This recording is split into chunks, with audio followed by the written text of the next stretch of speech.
Let's chat.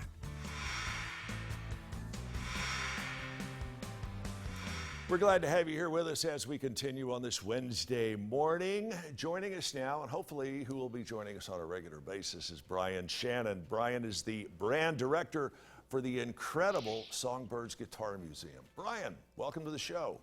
Chip, thanks for having us so much. We appreciate it. Tell me what it's like. You're sitting there in a room full of $1 million worth of guitars or more. That's got to change the whole vibe of the very room the minute you walk in.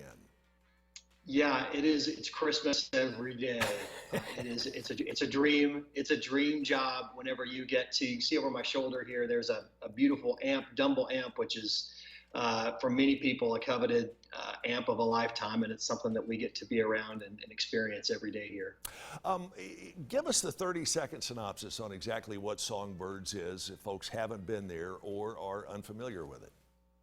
Yeah, well, so we are the largest private vintage guitar collection of its kind in the world. And it's right here in Chattanooga, Tennessee. We're right down on Station Street, adjoining to the Choo Choo property.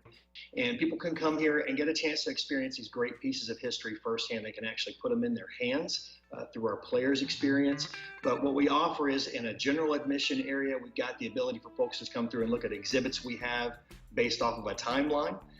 And then back here in the back area where I'm sitting, our green room, this is part of our additional experience where you can come in and have a guided tour and actually go back into our vault, which is over my left shoulder here, which is the best of the best of our collection, 80 of the rarest pieces of instruments of their kind in the world. And I want to harp on that for just a moment, because you said some of the rarest guitars in the world. There's a couple of guitars at Songbirds. There are literally 2 of in the world.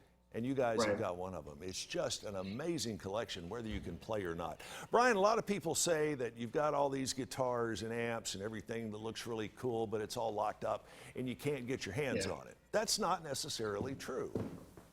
No, it's not, Chip. What we actually offer here, and we've been very successful with this program, is our player experience. And what that allows individuals to do is they block off about an hour of time, come back into our green room, and they can have a chance to play something like this, which if you hold this up, I know it's not plugged in, but you can hear the sustain. Just listen, you can hear. That was a good Spinal Tap reference for the 8 people watching. You probably know that movie. But they can get a chance to play on what many people consider to be the Holy Grail. This is a 1959 Gibson Sunburst Les Paul Standard, and it's just a beautiful instrument. So yeah, you get to come in, sit down with us, plug it in, and play. We've got other packages where you can actually even go and record in our recording studio, have a state-of-the-art experience over there. But we are adamant about making sure to get a chance to put these guitars in the hands of people because they're made to be played. They're made to be touched and made to be enjoyed and heard. And you've got a really unique player's experience coming up. You got one heck of a guitar player coming in next week. We'll just leave it at that. We only have a minute or so left, but tell us who's coming and why. Yeah, so this is a really cool thing. This happened very quickly for us. Joe Bonamassa, probably the best touring blues guitar player around.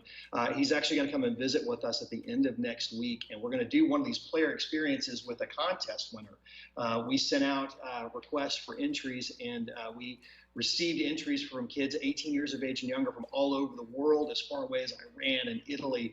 And we selected this winner, Jeff Cruzon. He's going to come down from Michigan, and he's going to have one of these player experiences with Joe right over my shoulder over here. He's going to sit and get to play for an hour with Joe, and then later on that night get to play on stage with Paul Childers, who's coming down and doing a Stevie Ray Vaughan tribute show with us. So it's going to be a pretty exceptional day. And Joe and Paul both are doing the concert at Songbirds later on that night with all the social distancing taken into consideration. It's going to be incredible. Hey, Brian, we got to run. We'll see you here over the coming weeks. Check out the website for more information. We're back in a moment.